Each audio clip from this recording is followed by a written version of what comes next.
respect qu'ils ont, on le demande aussi. Que la communauté chrétienne a, on le demande aussi. Aujourd'hui, faites le tour, le constat. Subhanallah, le constat, il parle de lui-même. Vous avez les autres communautés, elles bénéficient de terrains gratuitement, avec des mises à disposition. Et j'en passe. Nous, on demande une mosquée au cœur de la ville, parce qu'on n'en a pas, parce qu'on est nombreux, parce que c'est un besoin. Ah non, non, non, non, non. Ça ne rentre pas dans l'architecture. Effectivement, il y a une architecture aujourd'hui qui fait qu'une mosquée, non, ça ne peut pas convenir. Vous êtes trop dérangeant, il faut que vous pratiquiez, mais sans être visible. Les frères, moi je vais vous dire une chose. Si on en est arrivé à là, c'est pas tout à fait de leur faute à eux. Il y a aussi, on a une part de responsabilité. Wallahi, on a une part de responsabilité.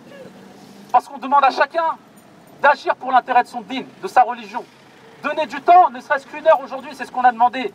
Pour que, subhanallah, on puisse montrer notre volonté de faire avancer ce projet. À Orgemont, parce que nous, quand on agit, c'est pour tous les spinaciens épinais. À Orgemont, ils vivent un désastre. Un désastre.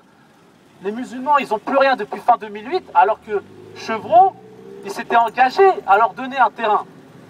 Là, ils n'ont plus rien. C'est-à-dire que des élèves qui suivaient des cours d'arabe, de religion, du jour au lendemain, à la rue. Après, qu'est-ce qu'on leur a dit? On leur a dit, c'est simple, vous achetez un car, vous allez chercher toutes les personnes âgées qui ne peuvent pas marcher, et vous les rapatriez aux 26 rues de l'Avenir. Voilà comment on parle aux musulmans. Est-ce que ça, vous l'acceptez? Non. Non. Est-ce que c'est acceptable qu'on nous parle de cette façon? Est-ce qu'on n'est pas des citoyens comme tout le monde? Donc ça, à un moment donné, on veut plus, subhanallah, moi je ne peux plus m'incliner, subhanallah, je peux plus. Maintenant, il va falloir qu'ils sachent une chose, c'est qu'on est debout et qu'on a des revendications claires et nettes. On n'ira ni quémander, ni on fait en sorte, et ça dépend de qui? Wallah, et ça ne dépend pas de lui. Ça dépendra de vos doigts. C'est Allah Azza wa Jalla, il décide qu'il y a des mosquées à Épinay, et on aura chevreau par chevreau, qui que ce soit. Donc ça, c'est une conviction qu'il va falloir travailler. Awalan. Thaniyan, deuxièmement, il va falloir qu'on fasse les causes pour que les choses elles bougent. Il ne faut pas regarder la quantité, les frères. Ne regardez pas la quantité. C'est pas parce que l'esplanade elle n'est pas remplie. Bi'idnillah, avec le nombre qu'on est, on peut faire bouger les choses. Ne regardez pas pourquoi on n'est pas 150 000. Regardez le travail qu'on doit faire chacun parmi nous. Wallah, c'est important. Et quand on regarde à l'époque, les personnes qui ont permis à cette religion de s'étendre, ils n'étaient pas nombreux au départ. Ils étaient peu, mais ils avaient la sincérité, ils avaient la volonté. Et quand on touchait à leur religion, c'était les premiers à être devant. Aujourd'hui, malheureusement, nous, non. Laissez-nous tranquilles, on a aussi de problèmes. Il y a des problèmes partout. On a des problèmes chez nous, etc. Non, le maire, il est gentil, il m'a donné un emploi. Il m'a donné un logement. C'est pas grave, il a touché à la religion, c'est rien. C'est comme ça qu'on a la jalousie de notre religion. C'est comme ça qu'on est censé se laisser mépriser. On ne se laisserait pas nous-mêmes mépriser de cette façon-là. Et là, c'est important qu'on prenne conscience, subhanallah.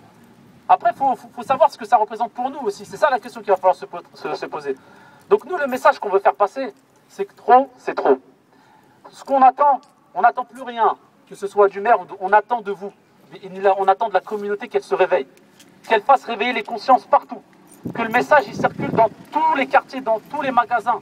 Partout, il faut faire parler, parce qu'on veut nous étouffer, effectivement. On veut faire en sorte que ce problème-là, quand on vient ici, c'est vrai que ça dérange. Dans l'espace public, les musulmans, il ne faut pas qu'ils s'expriment. Restez dans votre quartier là-bas, entre vous. Mangez-vous entre vous et laissez-nous tranquilles. Mais nous, on fait en sorte, parce que le problème, il est né à partir de ce monsieur-là, qui n'a pas respecté la loi, tout compte fait. La loi, il ne l'a pas respectée. Il s'ingère dans un domaine privé, qui est la religion. Depuis quand, en France, les maires, ils choisissent les imams? Alors, donnez-moi, peut-être que je n'ai pas suivi l'actualité. Il y a une loi qui est passée? Non. Donc maintenant, en France, à Épinay-sur-Seine, le maire choisit les imams. Alors, est-ce qu'il va choisir les rabbins aussi? Je pense pas. Je pense pas, parce qu'autrement, son mandat, il s'arrête tout de suite aujourd'hui. Aujourd'hui. Mais quand il s'agit des musulmans, tout est permis. On peut nous mépriser, nous écraser, on va pas en parler, on va faire passer. Non, subhanallah, non. Donc c'est pour ça que je vous dis, n'attendez rien, que ce soit des politiques, etc. Comptez sur nous, comptez sur Allah Azza wa Jal avant tout, et comptez sur notre travail et sur notre engagement. Comme je vous dis, ne misez pas sur la quantité, misez sur la qualité. On n'est peut-être pas nombreux, mais Wallah, avec le peu qu'on est, on peut faire changer les choses. Wallah, on peut faire changer les choses. Donc nous, ce qu'on a commencé à faire, depuis maintenant un certain nombre de temps, on s'est organisé pour collecter les cartes d'électeurs. Parce que c'est par là que ça passe. Dans un an et demi, dans moins d'un an et demi, il y a les élections municipales. Un an et demi, c'est rien du tout, les frères. C'est moins de 500 jours. Nous, ce qu'on veut, c'est qu'on continue à travailler sur le champ électoral. Parce que dans les autres villes, on a eu des cas similaires. Peut-être moins graves, mais des cas similaires. Qu'est-ce que les frères et sœurs ont fait? Ils se sont organisés. Ah bon, monsieur le maire, vous êtes contre un projet que les musulmans veulent mener? D'accord. Ils ont été tapés, faire du porte-à-porte. Aller sensibiliser la communauté. Parce qu'on veut une mosquée pour qui, finalement?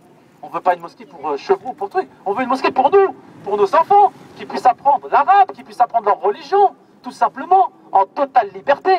C'est ça qu'on demande. Et on ne veut pas d'un centre culturel qui, dans 6 mois, peut fermer, comme c'était le cas il y a quelques temps, où on l'a mis à disposition via une convention, où du jour au lendemain, via une clause, on peut fermer, on peut en faire une salle de bowling, je ne sais pas. Non, on n'est pas satisfait par ça. Ça ne nous intéresse pas. Les musulmans, alhamdoulilah, quand il y a un projet de mosquée, ils donnent financièrement, le problème, il ne se pose pas. Donc là, c'est un problème aujourd'hui à Épinay. Si on n'a pas de mosquée, c'est concrètement un problème politique. Le maire refuse que les musulmans soient acquéreurs d'un lieu de culte. Que faire? Je pose la question. Moi, la solution, subhanallah, on a, attention, hein, beaucoup de gens nous disent non, mais vous êtes trop radical, c'est pas de cette façon, allez doucement. Ça fait depuis 2 ans qu'on envoie des courriers recommandés. Monsieur le maire, venez discuter avec nous. Monsieur le maire, venez à une rupture du jeûne, pour parler avec les musulmans. Non, ce monsieur-là, il choisit avec qui il veut parler, qui il veut mettre. Donc il ramène des institutions, alors qu'ils ne nous représentent pas, qui n'ont rien à voir avec la ville, pour diriger une mosquée. Nous, on est local. On estime que ici, l'islam, il n'y a pas de clergé, il n'y a pas une institution qui représente les musulmans de France. Ça n'existe pas. Peut-être dans d'autres religions, mais pas. Nous, on est organisé de manière locale. Locale. Donc, à Épinay, il y a des gens qui sont, alhamdoulilah, suffisamment intelligents, suffisamment matures pour gérer leur projet. Donc, nous, qu'est-ce qu'on a dit? On a dit que tant que ce maire-là restera en place, rien ne pourra avancer. Ni à Orgemont, ni à la source, on sera toujours dans la difficulté. Qu'est-ce qu'il faut faire? Simple, que le maire change. Alors, effectivement, aujourd'hui, il se voit déjà réélu en 2014. Moi, je vous dis, ce travail-là, c'est comment dirais-je, c'est une compétition. C'est lui ou nous. C'est simple, c'est lui ou nous. Il passe, il lui restera son dernier mandat, il pourra faire ce qu'il veut. Il n'aura plus de limites. Déjà là, il n'en a pas trop, il fait ce qu'il veut, il nous méprise comme il veut. Donc nous, ce qu'on a commencé à faire, comme je vous l'ai dit, c'est la collecte des cartes d'électeurs. Comme je vous ai dit, c'est ce qui s'est fait dans d'autres villes. Alors lui, il nous répond, hein, vous m'aurez pas en chantage, collectez les cartes d'électeurs que vous voulez, ça m'est égal, je continuerai à appliquer cette décision. On lui dit, tu fais ce que tu as à faire, on fait ce qu'on a à faire. On ne fait pas de chantage. Nous, si on fait cette collecte, c'est un acte citoyen. C'est parce qu'on est tous derrière le projet de mosquée à Épinay-sur-Seine que vous refusez. Alors, vous ne voulez pas parler avec nous? Désignez une personne, mais qui représente les musulmans. Moi, on n'est pas là à dire c'est avec nous absolument qu'il faut parler. D'accord, vous voulez parler avec d'autres personnes. Mais cette personne-là, il ne faut pas que vous l'inventiez. Elle est là pour travailler pour vous. Elle doit être là pour être avant tout à l'écoute des musulmans d'Épinay, de leurs problématiques, de leurs... Voilà, c'est ça qu'on attend d'un représentant des musulmans d'Épinay. C'est pas qu'ils travaillent pour que le maire puisse venir le jour de l'Eid et souhaiter la bonne fête. Bonne fête à tous et venir manger des gâteaux. Eux, c'est ce qu'ils ont pris l'habitude de faire, les musulmans, c'est les gâteaux, le couscous. On vient pour manger et après on vous fait des promesses et après salut. Non, il faut que ça change. Non, ça suffit. On ne peut plus rester comme ça. Ça suffit, je viens le jour de l'Eid et je vous souhaite une bonne fête et après je ne vous revois plus pendant 1 an et après salut. Et quand on le sollicite, ah non, j'ai d'autres préoccupations. Donc pour que notre dossier passe en avant de la scène, wallah, il va falloir travailler dès maintenant. Je vous le dis, c'est un défi. C'est un défi. Vous avez tous le devoir, spinacienne ou pas, d'intervenir, de travailler pour que ça change.